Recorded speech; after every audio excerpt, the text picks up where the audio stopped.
Hey guys, Brian here. Welcome back to the shop. So, got a little job here today, going through redoing this cylinder head. So, it's getting a bunch of upgrades done to it. So, it's a higher performance deal than the stock configuration it was when it came in here. I'm not going to get too much into all that because, tractor pullers are secretive. So, if I don't want to show it, I ain't going to show it. So, we'll do a little milling on this thing because I feel like it needs it, and get it trued up to where they got a good casting to work with, and I'll do the rest of this and it can go back to the customer. So we'll fire the mill up and we'll get to it.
So when people bring me cylinder heads, oftentimes I get told, I don't know, I'm pretty sure that head's flat.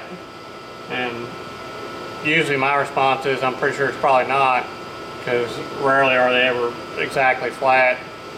This head here is a good example of that. Probably somewhat apparent if you're into old school engine building type stuff by the gray paint that was all over this, where somebody tried to paint it with silver paint to get it to seal up. At some point in time, that's the redneck cure for a blown head gasket is some silver or chrome paint. But you can see here how that first pass went across through here. I was taking 5/1000ths off, and it's touching all the way through here, and then it kind of fades out, just touching along the bottom here. And we got it back on top over here and all in through here, but we got gap here, this here, none of this has been touched at all through here, so pretty standard. Heads usually are bowed this way because the outer ends run the coolest versus the center, so the casting usually draws up in the center and makes it bow. So let's fire this back up and take another pass across here, and hopefully the next one will get it finished.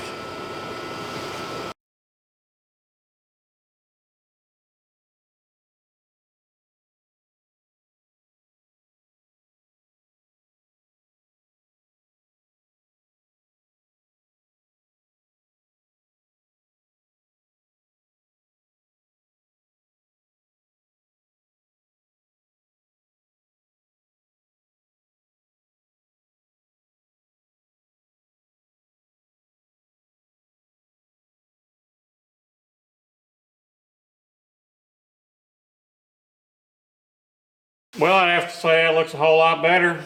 It's nice and flat now, and good and smooth. It's got no record player finish to it or anything, so fire rings will be able to seal up nice against this and be able to make, I don't know how big a charger they're putting on this one, but it'll probably be close to 2,000. This is a Big Block Deere, so it's so this 619 Deere is ready to go back together again. Hope you enjoyed getting to see a little bit of the milling action. I've done a bunch of port work and changed valve angles and other stuff on this that we won't go into too much top secret detail on, but so clean it up and I'll get it put together and this can go off to the customer. Thanks. Well, we've got some water in this thing. It's leaking a little bit. I welded up several of the rust holes in the bottom, but obviously I didn't get all of them. I still got a drip or two. So sometime in the future I'll have to address that, but for now I really gotta get this head cleaned up so I can get this on to the customer. It's holding things up. So all I got in here is just water and purple power. Normally this is intended to be heated, but we're not going that step at this point in time because it doesn't have that fluid in it. Purple power should work fine at regular room temperature, I believe. And we'll see what kind of job it does. So.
Well, there it is, all done up. One big block head ready to go back to the customer. So, got a good manifold surface and a good deck surface now, and we've done a complete valve job on it and port work. So, this thing ought to be 20–30% better probably than it originally was. So, should make a good difference. Plus, it's all got nice surfaces where everything should seal up and work without having a bunch of aluminum paint sprayed on it to try and get it to keep from leaking. So, just another job, another day. Thanks for watching, thanks for subscribing, I'll catch y'all later.